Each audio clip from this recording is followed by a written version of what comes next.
Boa tarde, pessoal. Todo mundo acordado aí? A ela foi pegar uma caneta para trocar.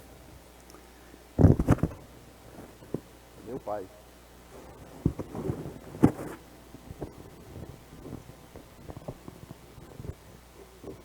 Saiu do bolso o negócio. Se não estava acordado, agora ficaram. Bom, eu sou José Roberto Bergamo, já produtor há muito tempo e hoje apenas dou consultoria aí e tenho a minha hortinha em casa, tá? A minha palestra deveria, na realidade, ser a primeira, porque ninguém produz sem água, né? E água em hidroponia, hidro, né? É água. Como é que eu mudo o trem aqui? Tranquilo. Então a gente vai dar uma posição para vocês, da onde vem a água, o que é a água, o que a gente pode estar colocando dentro da água. Ok, muito obrigado. E essa palestra, na realidade, era para ser feita, né? Eu, o professor Furlani e o professor Barcelos, para a gente bater um papo aí com vocês e tirar todas as dúvidas depois. Infelizmente, o professor Furlani, ou felizmente, né, teve que fazer uma cirurgia e não pôde estar presente. Então eu vou apresentar aqui alguns dados. A água para hidroponia, a gente fala tanto hidroponia NFT, ou qualquer hidroponia aí com substrato, o ideal é isso aí, que ela seja potável, né? E a partir de você ter uma amostra da sua água, você fazer uma análise química e microbiológica dela, para conhecer a sua água, né? Não é raro a gente ver projetos de hidroponia, primeiro se fazer a estufa, invernadeiro, se preocupar com tudo, depois vou fazer a análise da água, tanto em quantidade quanto em qualidade, né? Quando a gente fala do EC, o EC limita um monte de coisa, o EC é praticamente tudo aí. Quando eu faço uma análise de água e ela tem um EC, digamos, de 1, eu ainda não sei o que tem dentro dela, não importa o que tem dentro dela. Se o EC é 1, eu vou trabalhar com 2 ou 1,8, eu só vou ter 0,8 ou 1 de sal para colocar nessa minha água, para nutrir a minha planta. O resto eu vou me preocupar depois se é um alumínio, vai dar problema, se é zinco, se é ferro, se é sódio, né, que vai acumular. Mas o EC é uma das coisas que a gente fura um poço, ou tem uma cacimba, ou tem uma água de lago, né? Eu já posso estar medindo o meu EC dessa água para ver se ela vai servir para hidroponia. Os parâmetros que a gente fala que tem, né, de todas essas águas possíveis que eu posso estar usando em hidroponia, são basicamente esses daí, né? O parâmetro máximo. Aquele número lá, chegando a 0 é o ideal. Quanto menor aquele número, melhor a minha água. Então, quanto maior isso daí, não significa se eu tiver, digamos, 100 miligramas, 100 ppm aí de sódio, vai inviabilizar, mas eu tenho que fazer alguns manejos depois para tentar corrigir. E eu já trabalhei com águas com sódio aí, bem mais elevado que isso, com condutividade maior que essa, mas tem que fazer alguns ajustes aí, tá? Água de mina, boa, poço artesiano, poço cacimba, né, aqueles poços rasos, geralmente dá uma água mais dura, né, uma água mais básica. Só que são águas fáceis de tanto subir o pH como abaixar o pH. É aquela água que tem muito bicarbonato, que é difícil você abaixar o pH, né, dela. E a gente vai falar do porquê que o pH é interessante aí em água. Água de lago, represa, tudo é possível para hidroponia? Sim, é possível. Água de chuva, água urbana, né, que tem o cloro. O professor Barcelos usa lá, ele tira o cloro da água antes de entrar para o sistema. Poderia ser água de rio, não coloquei água de rio ali, até pode. Você tem um rio muito grande, que não tem grande instabilidade, né, durante o ano, Posso pegar ela? Posso. Aí voltar naquilo que eu falei lá da análise microbiológica, né, e análise química, para compreender o que tem essa água aí. Então eu pego a minha água, eu não só preciso da qualidade da água, eu tenho que ter uma quantidade de água. Eu vou querer crescer, então eu vou fazer reservatórios dessa minha água, seja água de chuva, seja uma água de lago, ou se eu já tenho direto de um poço, né, saber a vazão desse meu poço, para mim poder quantificar o quanto que eu posso crescer, ou quanto que eu posso plantar, né, quanta água eu vou usar. A gente sabe aí, né, em média, quantos litros de água se usa, quantos litros de solução nutritiva, né, se usa para produzir um pé de alface. Você já tem ideia, né? A gente fala aí, se bem conduzido, quando assim, varia de 2,5 a 5 litros de água de solução nutritiva para se produzir um pé de alface. Então, eu tendo a estrutura de armazenamento, se eu tenho uma água que não tem uma qualidade boa, microbiológica, ou mesmo de alguns componentes materiais ou físicos que eu tenho que ter uma estrutura de limpeza dessa minha água primeiro. Seja um filtro de areia, um filtro de carvão ativado, que eu tenho uma bomba, vai conduzir essa água para um outro reservatório e depois ser redistribuída. Tem alguns tipos de filtro que são ultrafiltragem. Eles conseguem retirar até alguns íons de alguns bicarbonatos, ou algum sódio, ultrafiltragem. Só que se a minha água é de má qualidade, ou tem muitos componentes físicos, a saturação dessa membrana é muito rápida, mesmo tendo retrolavagem. Então são filtros, às vezes, que ficam inviáveis assim, para uso desse tipo de água. No Nordeste eu implantei uma hidroponia em Casa Nova, na Bahia, na beira do rio, lá do Rio São Francisco. A água de poço, a água lá não dava para se trabalhar. Trabalhou com água de rio, água do São Francisco. Vinha, no início não deu certo, porque o caminhão-pipa que ia buscar, ele adicionava cloro na água, porque para todo mundo ele adicionava. Até descobrir, mas então pode-se usar, fazendo-se um tratamento, tá? Se tratou lá com dióxido, mas depois se tratou com ozônio. Você tem uma água de origem com contaminação microbiológica, você injeta ozônio numa das caixas, ele fica recirculante, e aí quando você usa, você armazena numa outra caixa e por gravidade abastece a sua propriedade. O ozônio não tem residual, aliás tem, né? O residual dele é o oxigênio, né? E fica aí no sistema recirculante. Um bom jeito de você tratar a sua água, tá? O que a gente recomenda não usar é o hipoclorito de sódio, né? Além dele ter sódio, uma coisa que a gente não recomenda ter na água, né? Tem o cloro, que ele fica ali na sua água e vai afetar raízes e tal. Então a estrutura de tratamento, dependendo da qualidade da sua água, você já fez lá na sua análise, tá? Então fez a análise química, mandou lá para o laboratório, ia ser um bom laboratório para fazer análise. Não dá para ver nada aqui, né? Mas é o fósforo, é o potássio, é o magnésio, é nitrato, tanto na forma nítrica, né, amoniacal, boro, cobre, alumínio, zinco, sódio e bicarbonato. Isso aí dá para você fazer depois uma formulação da sua cultura. O que eu vou querer plantar, em cima disso daí você pode fazer a sua formulação, para chegar no ideal, tá? Você tem a exigência das culturas, para alface, para rúcula, tomate, pimentão, morango. Como que é feita a exigência da cultura? Você pega uma planta sadia, uma planta bem desenvolvida, espreme ela no máximo, tira esse líquido dela, manda para o laboratório.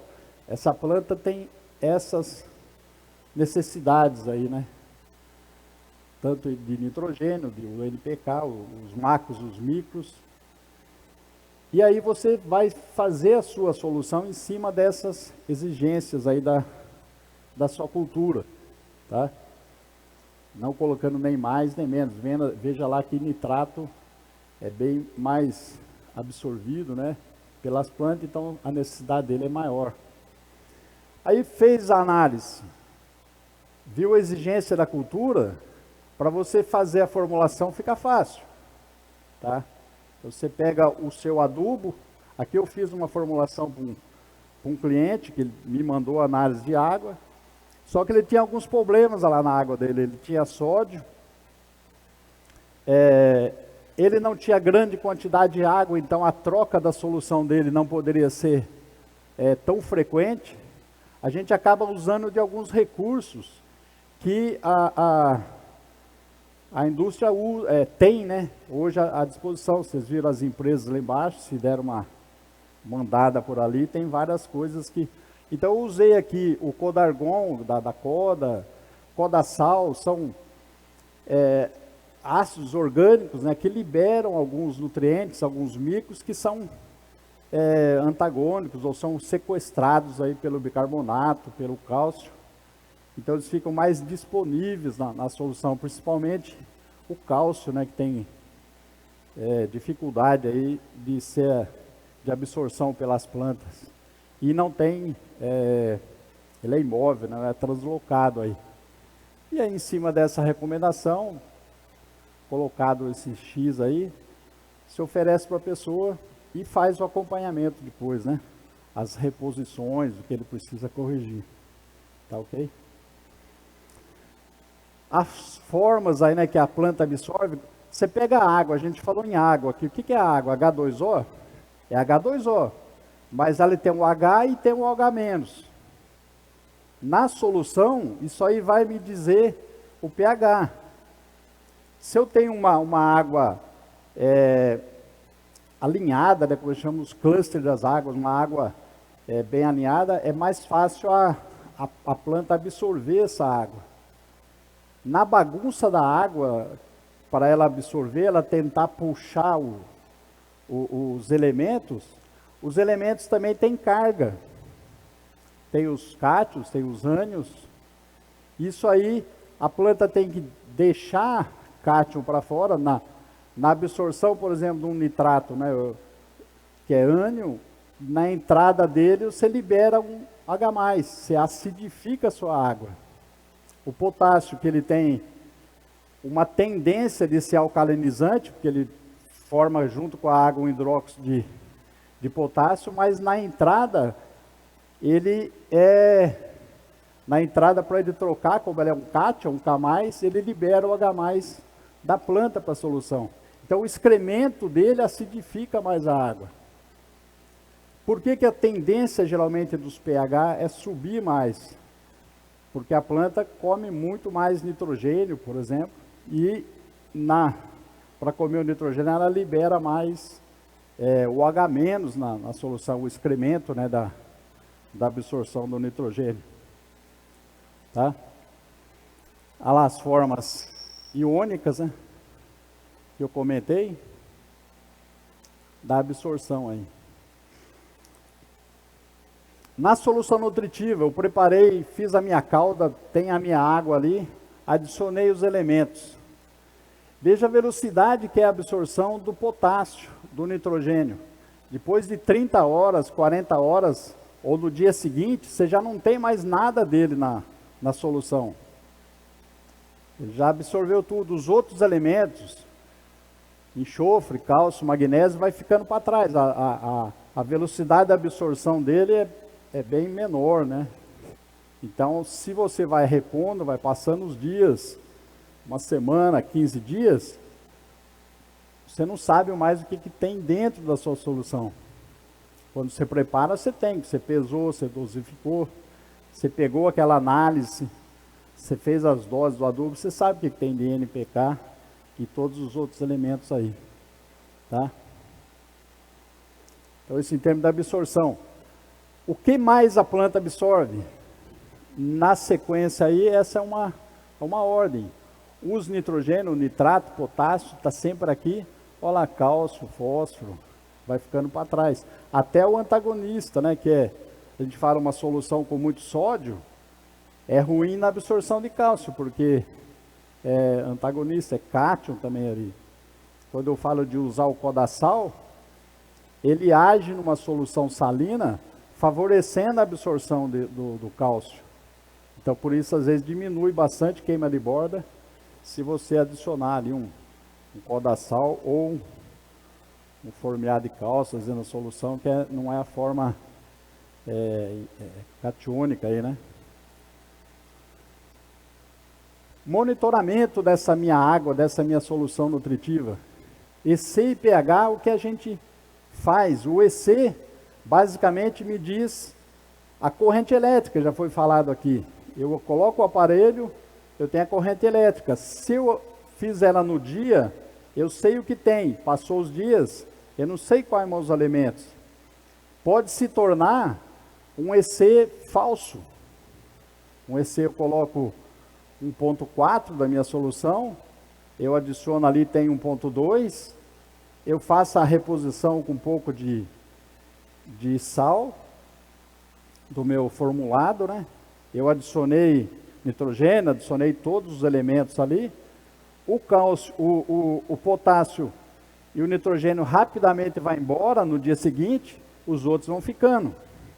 Então esse meu EC pode ser um EC falso, um EC de uma água, de uma solução quadrada ali, e a planta começa a sentir. Tá? Então toma cuidado com a...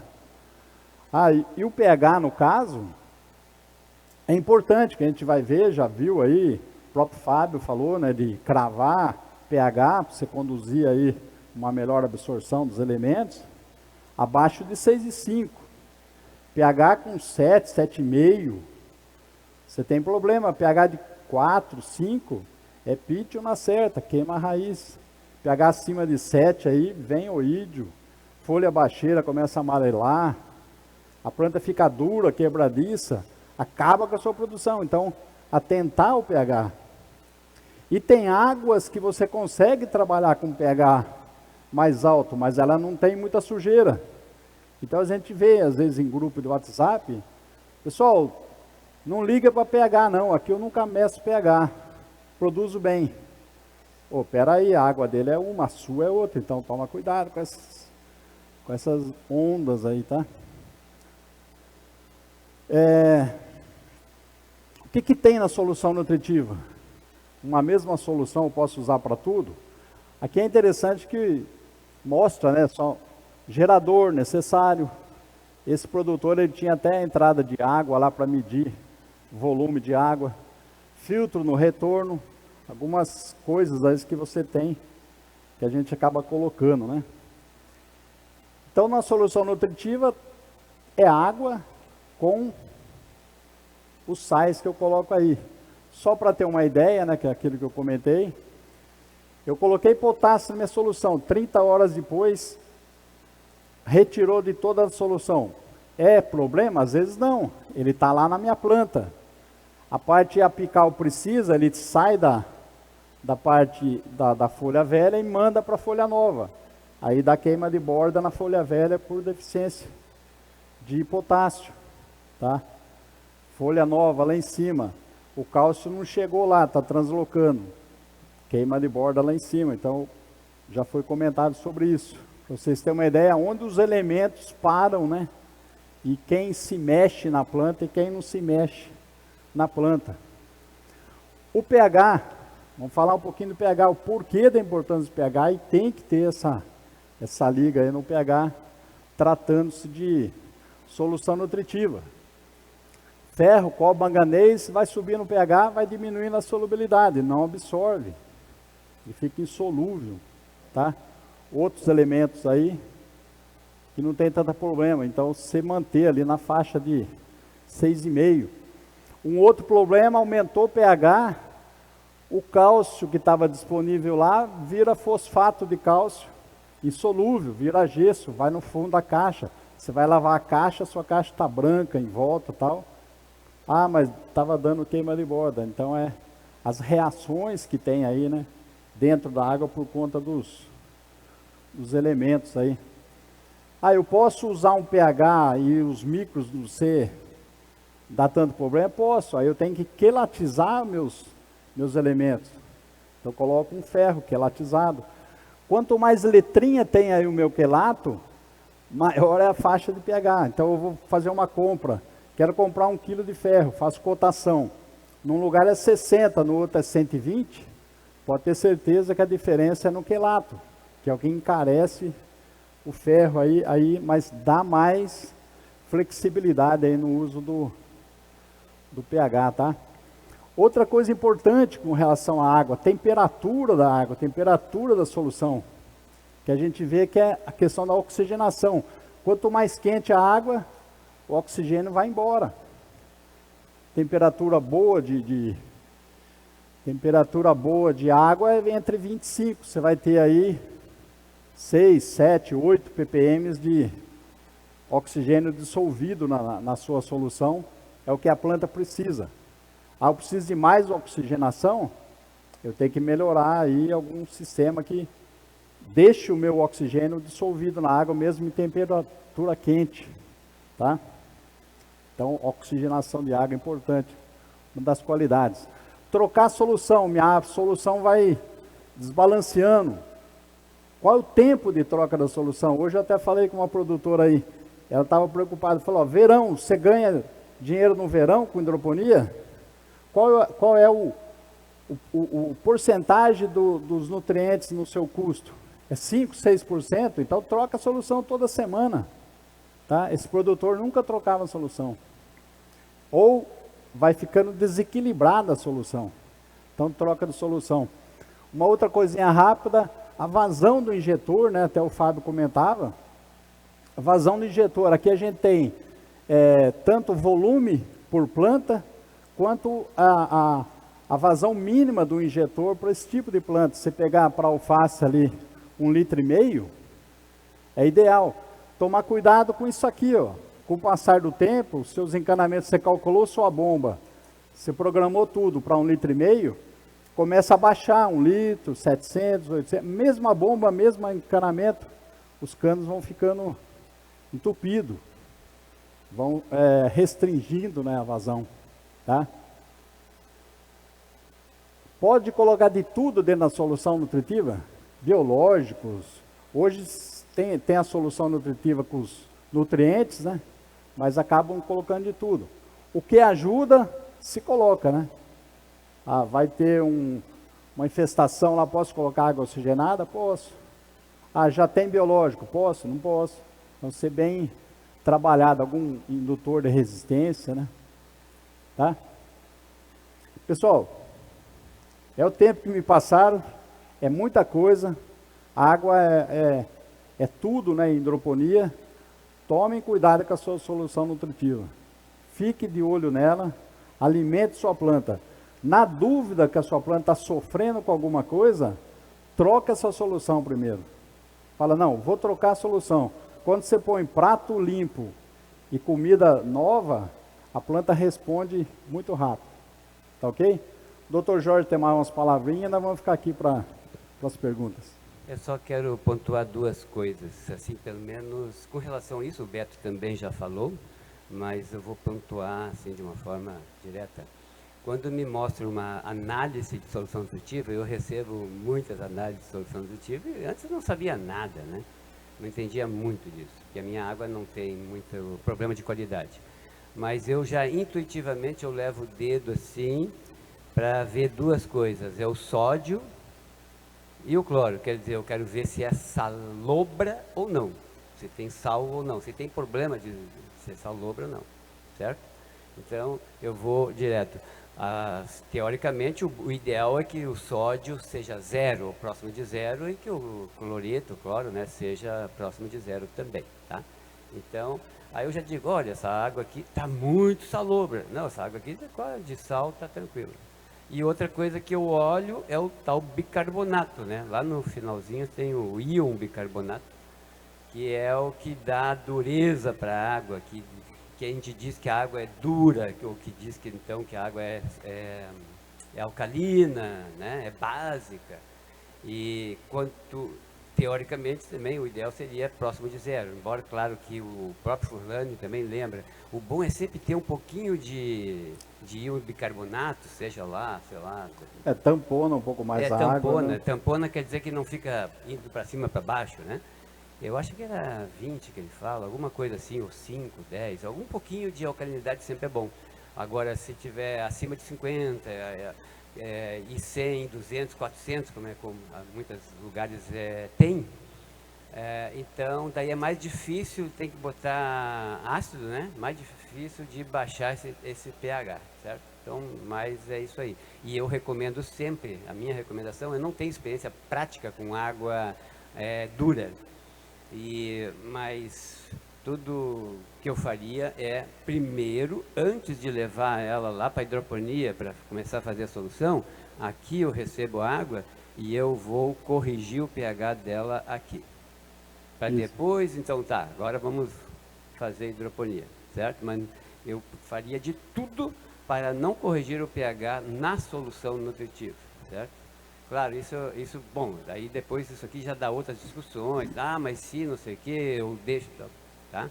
Então é nesse sentido. Outra coisa também é que eu uso água da rede pública, água tratada com cloro. Então eu preciso tirar o cloro dessa água. Então por muitos anos eu tirava o cloro fazendo um chuveirinho em cima, assim, certo? Bombeando de cima para baixo. Então depois que começaram essas pandemias aí de Zika vírus, não sei mais o que, foi em 2016, 17, aí começou a não sair mais o cloro da água, certo? Eles estão fazendo alguma coisa que o cloro não sai. E então tive que botar carvão, né? É chamado de carvão ativado, nada mais é do que um túnel onde bota lá um saco de carvão moído, seja vegetal, seja mineral, tanto faz. A vantagem é que o vegetal ele tem uma ação muito forte, a vida é um pouquinho menor, e depois bota uma areia para aquele carvão ficar quieto ali, e então é isso, passa por ali, daí o cloro fica retido no carvão, tá? Depois, de tempos em tempos, tem que trocar isso. Perguntas?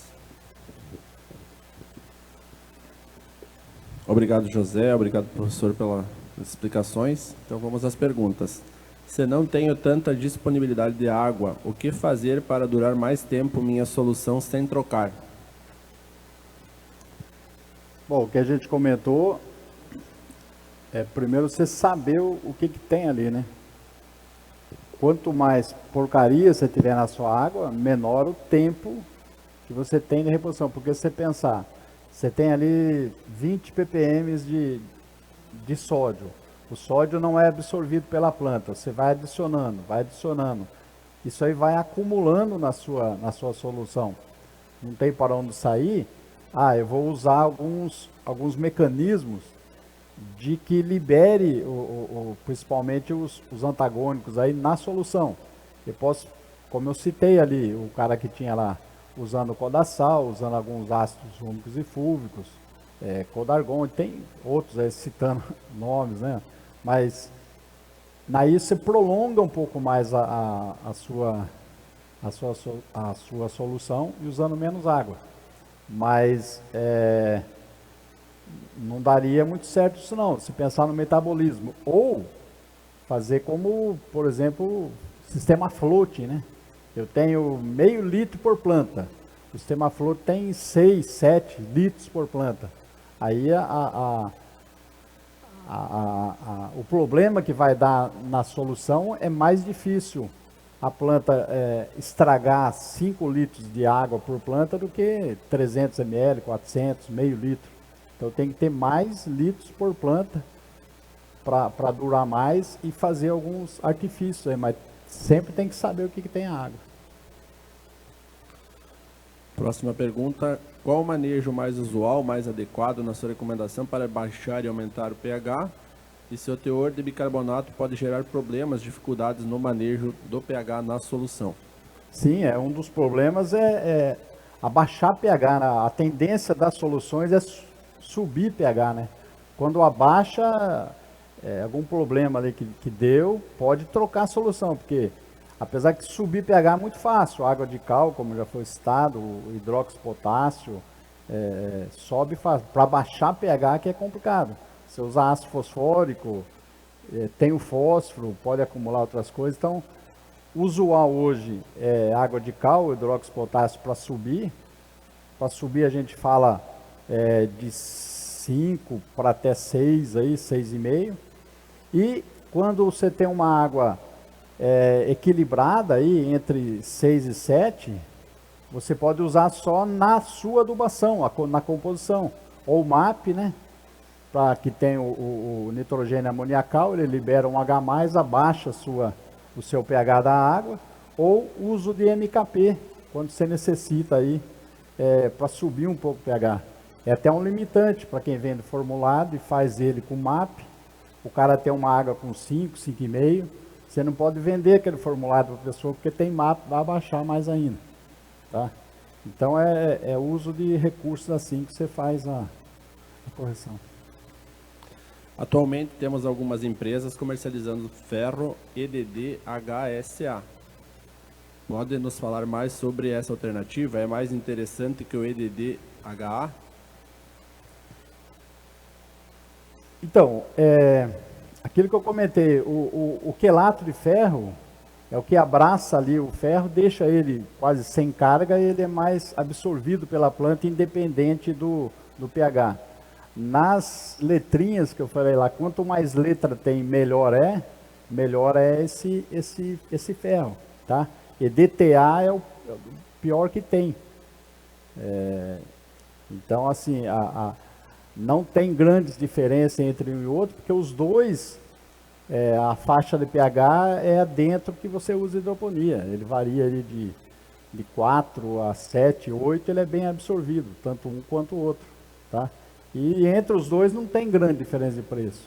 A diferença de preço grande é o EDTA só, EDDHA, EDDHSA, são frequentes. A próxima pergunta refere-se a quando saber a necessidade de trocar o carvão do filtro, né, para retirar do cloro.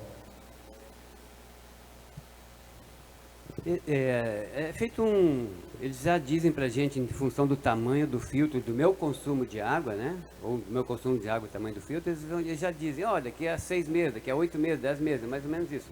Mas existe um produto chamado cloroteste em qualquer loja de aquário. Qualquer loja de aquarista existe o cloroteste. Não usem outro. Cloroteste, o teste das 3 gotinhas. Então, pinga uma gotinha, não amarelou, tá tranquilo. Pinga a segunda, não amarelou, tá tranquilo. Pinga a terceira, não amarelou, tá tranquilo. Ou se amarelar na primeira é porque tem muito cloro. Então já perdeu de trocar esse filtro há algum tempo. Se amarelou na segunda é porque tem cloro. Se amarelou na terceira é porque tem cloro já. Tem cloro já. Certo? É isso. Muito fácil. Eram essas perguntas. Agradecemos a participação do José.